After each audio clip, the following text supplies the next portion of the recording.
If you check your blood sugar every morning and the number is higher than it should be, even on days when you ate carefully the night before, I need you to hear this. Because what most people with diabetes or prediabetes do not realize is that your morning blood sugar number is not just about what you ate for dinner. It is about what you did after dinner. And there is one habit in particular, something that tens of millions of Americans do every single evening without a second thought, that researchers have now linked directly to elevated fasting glucose the next morning. A habit so common, so ordinary, that your doctor has almost certainly never told you to stop. And yet, the evidence connecting it to blood sugar spikes is growing stronger every year.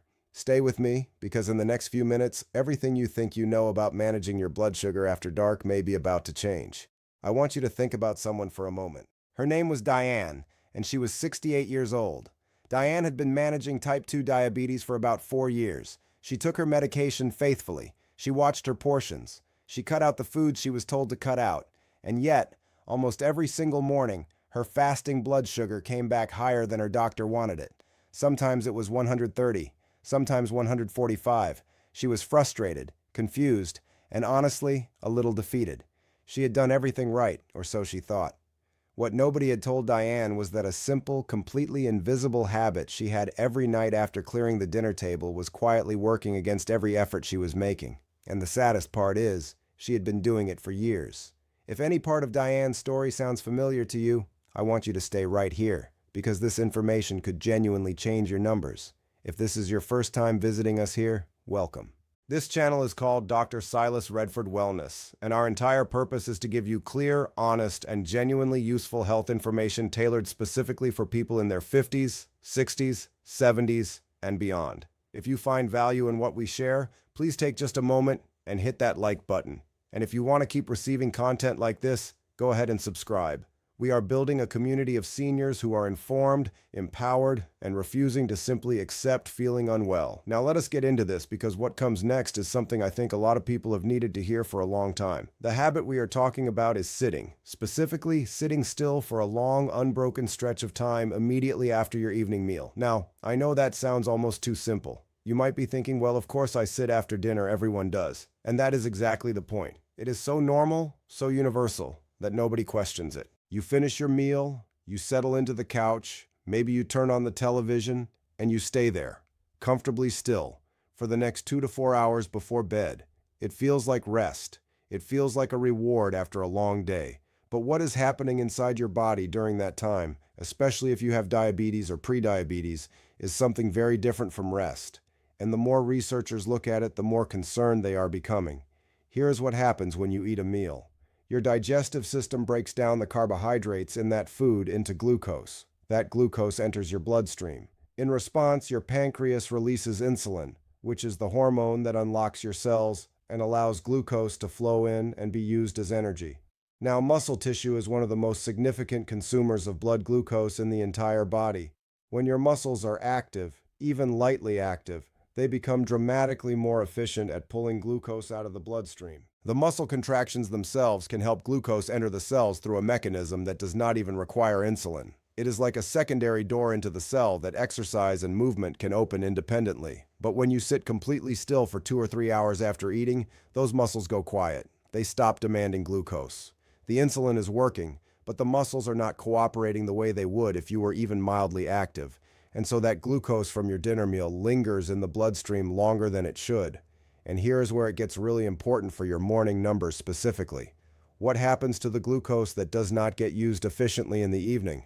Some of it gets stored. Some of it contributes to what researchers call the dawn phenomenon and the Somogyi effect, 2 separate processes that involve your liver releasing additional glucose into the bloodstream in the early morning hours. When your evening blood sugar was already elevated because of prolonged post-dinner sitting, the overnight dynamics of glucose regulation are disrupted in ways that push your fasting morning number even higher. It is a chain reaction, and the starting point of that chain is the 2 hours you spent motionless on the sofa. Now let me give you a number that might surprise you. Research published in multiple journals studying post-meal physical activity in people with type 2 diabetes found that even a short 10 to 15 minute walk after eating could reduce post-meal blood sugar spikes by as much as 20 to 30% compared to sitting still. Some studies found reductions even larger than that, and this effect was particularly pronounced in the evening. The post-dinner walk, it turns out, is not just a nice habit. It is one of the most powerful and underused tools available to anyone managing blood sugar, and most people have never been specifically told this. Most people have been given a list of foods to avoid and a medication to take, and that has been the extent of the guidance. But what doctors rarely explain is that timing and movement after your meal may matter just as much as the meal itself. Let me tell you about a man named Robert. He was 73, a retired teacher from Ohio, and his diabetes had been slowly getting harder to manage over the past 2 years. His doctor had recently suggested they might need to increase his medication. Robert was not thrilled about that. He came across some information about post-dinner movement and decided, almost reluctantly, to try walking for just 10 minutes after his evening meal each night. He was not doing anything dramatic. He walked around his neighborhood, sometimes just around the block twice. He did this consistently for 8 weeks. When he went back for his follow-up appointment, his morning fasting numbers had dropped by an average of 18 points. His doctor was genuinely surprised. Robert was not changing what he was eating. He was not changing his medication. He was simply moving his body after dinner instead of immediately sitting down. That is a remarkable return on a 10-minute investment. But now I want to address something important. Not everyone can go for a walk after dinner. Maybe you have joint pain. Maybe the weather makes outdoor walking impractical. Maybe you have balance concerns or mobility limitations that make a walk feel risky or uncomfortable. If that is you, I do not want you to feel like this information does not apply to you, because the key insight here is not specifically about walking. It is about avoiding prolonged, unbroken stillness after eating. And there are ways to achieve that without a traditional walk. Even standing up and doing gentle movements in place for 10 to 15 minutes can have a meaningful impact. Light household tasks, washing dishes by hand, gentle stretching, standing and shifting your weight, seated leg lifts if you are in a chair, marching slowly in place while watching television. These are all forms of post-meal activity that research suggests can help blunt the blood sugar rise that follows eating. The goal is simply to tell your muscles that the body is still active, still in need of fuel, and therefore still willing to pull glucose out of the blood efficiently. Now I want to pull the lens back a little because the post-dinner sitting habit is only part of the picture. There are actually a few other common after-dinner behaviors that can compound the problem, and I think they are worth naming directly. The first is late-night snacking. This one is probably not a surprise, but the mechanism matters. When you eat again 2 or 3 hours after dinner, especially carbohydrate-rich snacks, you are asking your body to manage another wave of glucose at the exact time when your metabolism is naturally slowing in preparation for sleep. The body's insulin sensitivity drops as the evening progresses. The same snack that your body might handle reasonably well at noon can cause a much larger blood sugar spike at 10 o'clock at night. And that elevated blood sugar heading into sleep creates exactly the conditions that produce a high fasting glucose number in the morning. The second after-dinner habit that raises concern is high-stress television, or emotionally stimulating content right before bed. This one surprises people.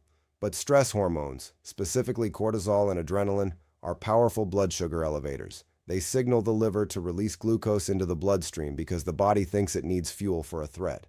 When you spend an hour before bed watching intense news coverage, emotionally charged dramas, or anything that keeps your nervous system activated and your stress response engaged, you may be causing a physiological stress response that pushes your blood sugar in the wrong direction as you move towards sleep. This is not just theory. Research on cortisol and blood glucose regulation in people with diabetes is quite clear on this relationship. And for many seniors, the television is on for hours every evening without any awareness of the effect it might be having on their body chemistry. The third habit is poor sleep timing or irregular sleep schedules.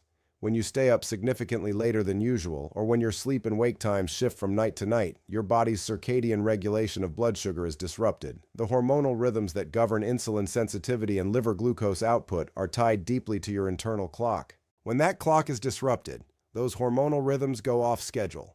And the result is often higher fasting glucose and greater blood sugar variability throughout the following day. Consistent sleep timing, even on weekends, is one of those surprisingly powerful and completely overlooked tools for blood sugar management in seniors. Now let us bring this all together into something practical, because I believe strongly that information only has value when it changes something in your real daily life. The evening routine for better morning blood sugar really comes down to a few key principles. Move after dinner, even 10 minutes, even gently, even inside your home. Just do not go from the dinner table directly to the couch and stay there until bedtime. Be thoughtful about what happens after dinner in terms of eating. If you feel genuinely hungry in the evening, consider a small, low-carbohydrate snack, something like a few nuts, a small amount of cheese, or half a cup of plain Greek yogurt, rather than crackers, cookies, chips, or fruit juice. Wind your nervous system down before bed rather than stimulating it. Choose calmer, quieter content in the hour or so before sleep, and try to go to bed and wake up at roughly the same time every day, treating your sleep schedule as seriously as you treat your medication schedule. One more thing that I think deserves to be said clearly. Blood sugar management in older adults is genuinely complicated. The body changes with age in ways that affect how glucose is processed, how insulin works, and how the liver responds to overnight hormonal signals. What worked for you in your 50s may not work as well in your 70s, and that is not a failure on your part. It is biology, and it means that the solutions also need to evolve. Adding a short evening walk and adjusting a few nighttime habits is not a replacement for your medication or your doctor's guidance. But for many seniors, these small behavioral changes can make a noticeable difference in their numbers, their energy the next morning, and their overall sense of being in control of their health. And feeling in control matters more than people give it credit for.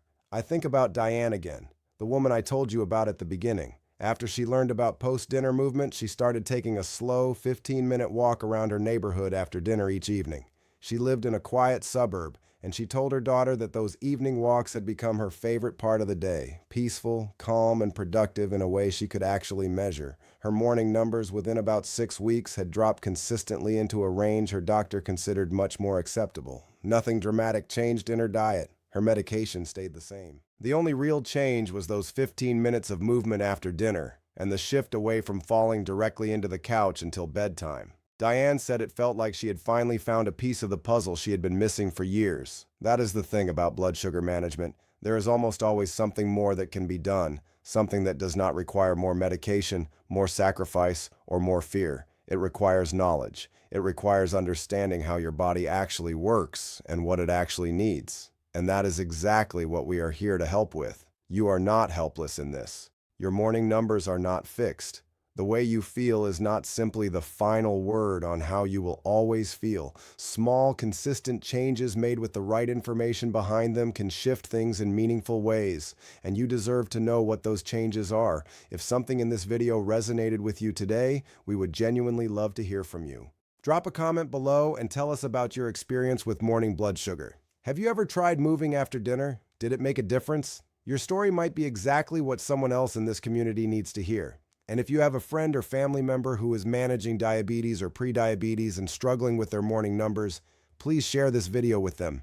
It costs nothing, and it might genuinely help someone you care about. Thank you for being here. Take care of yourself tonight. Take that walk, rest well, and we will see you next time.